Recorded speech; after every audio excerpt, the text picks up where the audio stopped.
बिस्मिल्लाहिर्रहमानिर्रहीम। मेरे सामीन और नाजरीन, सूरत काफ शुरू होने लगी है।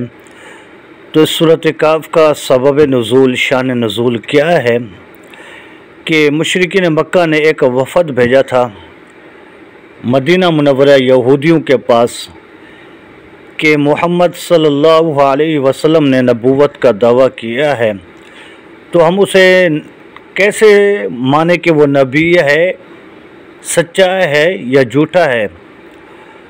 तो यहूदियों ने 3 सवाल बताए कि जाकर ये 3 सवाल करो। अगर वो 3 सवालों के जवाब दे दे तो वो सच्चा नबी, अगर ना दे तो वो झूठा।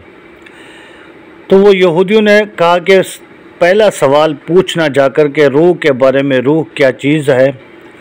दूसरा सवाल करना असहाबे काफ का क्या वाक़या है। तीसरा सवाल करना ज़ुल्करनैन बादशाह के बारे में। अगर वो तीनों सवालों के जवाब दे दे तो वो नबी, अगर ना दे तो वो झूठा होगा। तो वो मुशरिकीन मक्का का वफ़द वापस आया।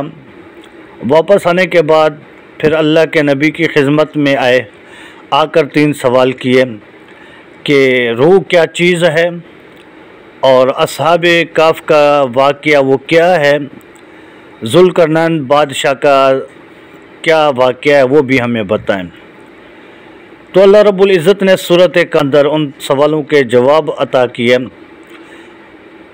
तो वो इंशाअल्लाह